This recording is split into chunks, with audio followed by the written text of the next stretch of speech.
Hello, welcome to the channel. This video is about reflexive pronouns. I get started. Today we're gonna cover 4 different areas about reflexive pronouns. Number 1, using reflexive pronoun after prepositions. Using reflexive pronouns after verbs. And also, using reflexive pronoun for emphasizing. The last one is a topic about each other and one another. Let's take a look at the first one. The first one we're going to talk about is reflexive pronoun. Using reflexive pronoun after a verb. Let's take a look. Understanding reflexive pronouns such as myself, yourself, and themselves, which end in the words self or selves, play a crucial role in English grammar. They indicate that the subject and object of the verb are the same person or thing. Similar to object pronouns, reflexive pronouns contribute to the efficiency and effectiveness of our language. To illustrate, consider the sentence, "I made the cake myself." Here, the reflexive pronoun myself emphasizes that the subject I and object cake are one and the same. By using myself instead of by myself, we create a more concise and precise statement. Another topic, using reflexive pronouns. After verbs, reflexive pronouns play an important role when used after verbs to indicate that the subject and object of the verb are the same person or thing. Here are some examples showcasing reflexive pronouns used in sentences. Cats love to clean themselves. She cut herself while she was cooking. I told myself to stop worrying. In the first sentence, the reflexive pronoun themselves emphasizes that cats clean their own fur. In the second sentence, herself indicates that the subject, she and object, herself, are one and the same. Lastly, in the third sentence, the word myself is used to emphasize that the speaker I is the one who gave themselves the instruction to stop worrying. Some hints for you. Reflexive pronouns with special verbs. Certain verbs, such as enjoy and dedicate, are often followed by reflexive pronouns. Here's an example to illustrate. I'm really enjoying myself here. In this sentence, the reflexive pronoun myself emphasizes that the speaker is experiencing enjoyment personally. By using the reflexive pronoun in conjunction with the verb enjoy, we can convey a stronger sense of personal satisfaction or pleasure. Then the second part is using reflexive pronouns after prepositions. Let's take a look. What are they? Utilizing reflexive pronouns after prepositions to emphasize that the subject performs an action for their own benefit. Reflexive pronouns are frequently employed after prepositions. Here are examples illustrating the usage of reflexive pronouns following prepositions. I made breakfast for myself this morning. Emphasizes that the speaker prepared breakfast specifically for their own benefit without relying on others. He bought a new book for himself. Emphasizes that the subject acquired the book for their own enjoyment or personal gain.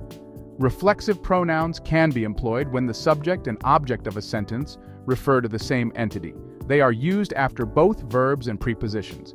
However, the decision to use a reflexive pronoun following a verb or a preposition is not solely determined by the main verb in the sentence. Other factors, such as the grammatical structure, tense, and intended meaning, also come into play. After a verb, she hurt herself while playing soccer. He taught himself how to play the guitar. They congratulated themselves on a job well done.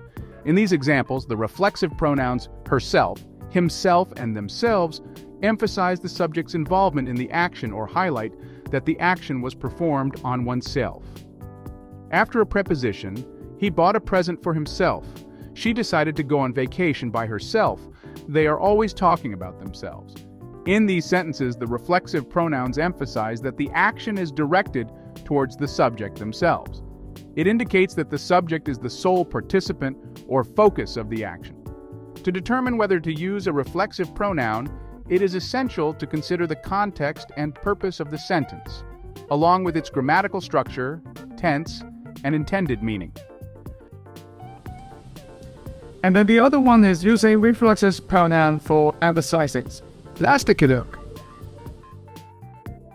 Emphasizing independent action with reflexive pronouns. Reflexive pronouns can be employed to place emphasis on actions performed without assistance from others. In such instances, it is common to position the reflexive pronoun at the end of the sentence. Here are some examples. I did everything myself. She wrote the song herself. We ate all the food ourselves. In these sentences, the reflexive pronouns myself, herself, and ourselves are utilized to underscore that the speaker or subject acted independently, without relying on external aid. Here is some hint for your further understanding. You can use reflexive pronouns to give extra emphasis to a noun, subject or object pronoun. In these situations, we put the reflexive pronoun after the noun or pronoun. Let me give you a few examples. I myself do not believe that. The film itself wasn't very good, but the cinema was lovely. Very nice. The last part is using each other and one another. Let's take a look. The pronouns each other and one another serve to express shared actions or feelings between two or more individuals. They can be utilized following a verb or a preposition. Let's explore some examples to illustrate their usage. They can help each other. It's equivalent to every person in the group can offer assistance to the others. Ben and Jolly looked at one another. It's equal Ben gazed at Jolly, and Jolly reciprocated the gaze. We loved each other very much. It's equivalent to I loved you and you loved me.